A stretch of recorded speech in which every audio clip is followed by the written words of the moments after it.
Okay. This week's thought is, do your disasters make you weaker or stronger? Here's the idea. So the basic idea is that bad things happen to everybody, sadly. They can be little things like you missed a question on an exam or minor injuries. But unfortunately, most people sooner or later in their lives are going to experience some really, really bad thing. Disasters happen to pretty much all of us, unfortunately. The death of a friend, a failed marriage, company collapse. There's just the list of serious personal injuries. The list goes on and on and on. And the question is, how do you respond when something really bad happens? Unfortunately, I think people often respond in ways that makes them weaker. The most common thing is they become afraid and sort of fixate on avoiding bad things rather than achieving good things. The classic one is when people have had really horrendous relationships that have ended badly, it becomes hard for them to trust again. And if it's hard to trust, it's hard to form a new relationship. You become withdrawn, less confident, risk-averse.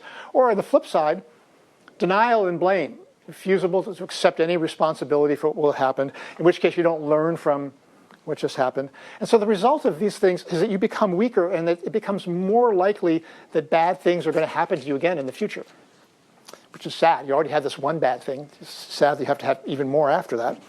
So what I'd argue is when really, really bad stuff happens, find a way somehow that you actually become stronger from the experience. Maybe you learn something. I found pain is a very effective teacher.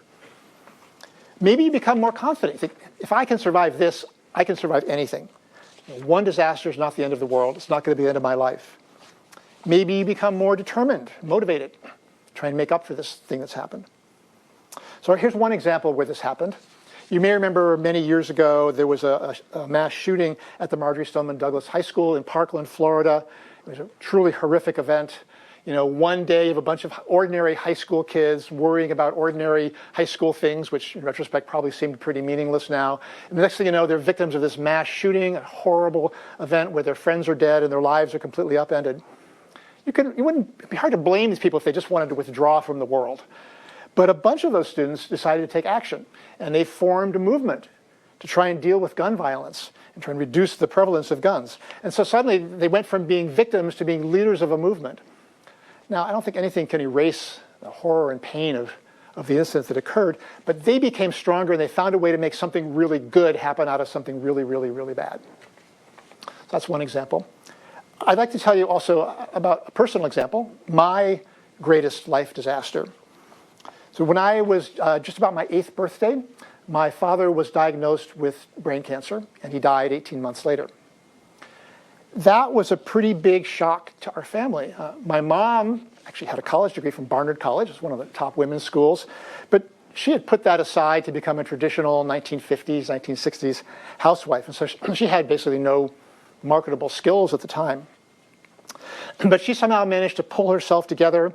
She went back to school, earned a PhD, became a history professor while raising 4 of the most obnoxious, wild, and bratty boys you could possibly imagine.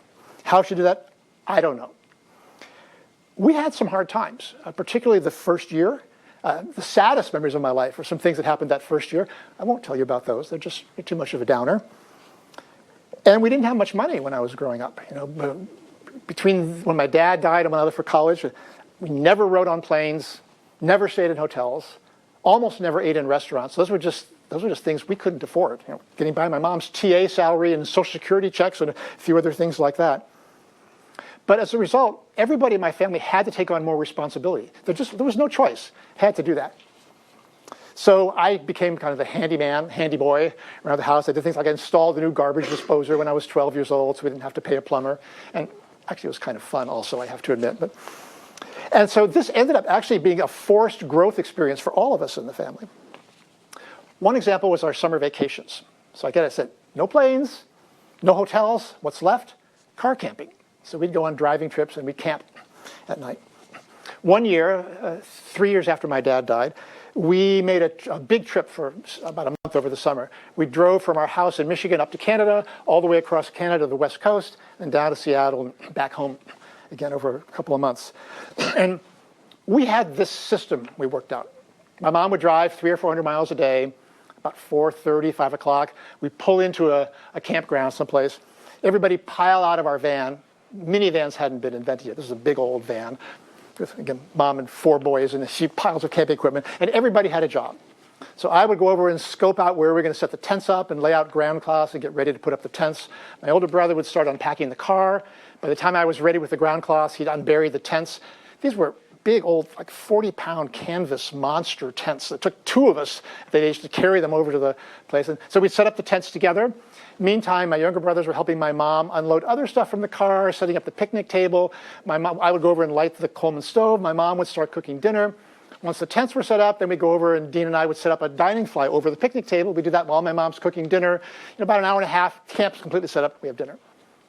Go to bed. Next morning, roll out of the tents. Same thing in reverse. Everybody has a job. I start rolling sleeping bags in the tents. My mom and brothers are cooking breakfast. My older brother's cleaning out the car. We empty the tents, take down the tents, eat breakfast. We're taking down the dining fly while they're washing the dishes, wrap everything up in the car. And about an hour and a half later, we're tooling down the highway with my mom behind the wheel of our big old van for another 350 or 400 miles. So one day, we pull into Banff National Park in the Canadian Rockies.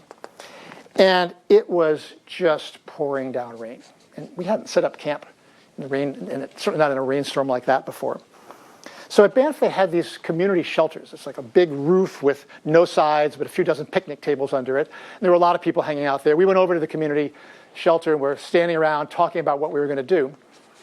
And another man who happened to be there happened to see us and somehow came over and struck up a conversation and saw that my mom was a widow traveling with 4 small children. And he asked if he could help us set up our camp.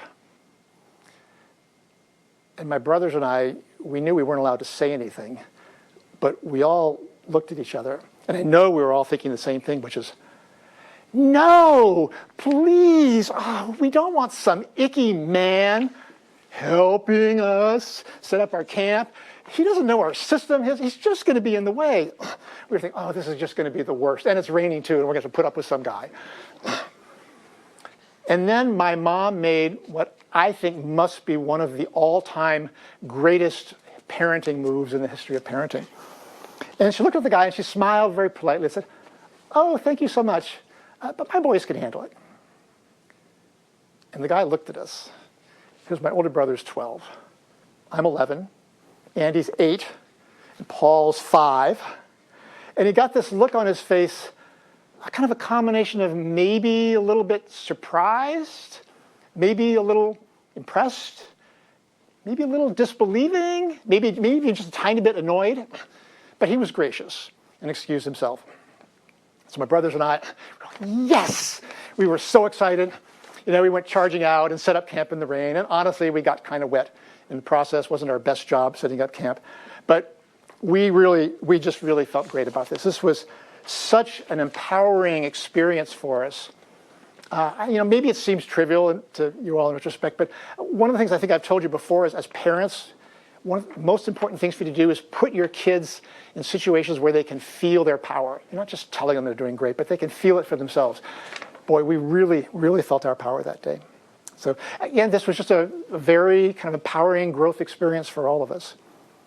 So as I look back on my experience, I would never wish my disaster on anybody else. And I feel kind of uncomfortable saying this, but I think I ended up stronger and more independent not having a father than I would have if my father had lived, or at least certainly got there sooner than I would have otherwise. So it's very strange to look back on and think that. Anyhow, I think in many ways as people, we're defined by how we deal with problems. When life is easy, doesn't mean much to be successful. When life is really, really hard, I think that's where you learn what kind of person you really are. So here's a question for you all. How many of you have already had your disaster, had something really bad either happen to you or somebody you're close to, somebody you know? You see a show of hands? A non-trivial number of people. Yeah, I'm sorry about that. And here's a question, I won't ask for hands here. Ask yourself, did the person involved get stronger or weaker because of this?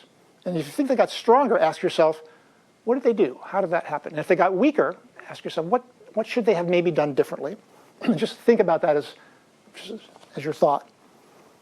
So my concluding remarks is, I hope none of you have disasters. But sadly, it probably will happen to most, if not all of you. It's just kind of part of life. And so when that happens, just just ask yourself this question. Am I getting stronger or am I getting weaker? And see if you can find a way to make sure the answer is you're getting stronger. So that's my thought for the weekend. Have a great Memorial Day weekend. No class Monday. See you Wednesday.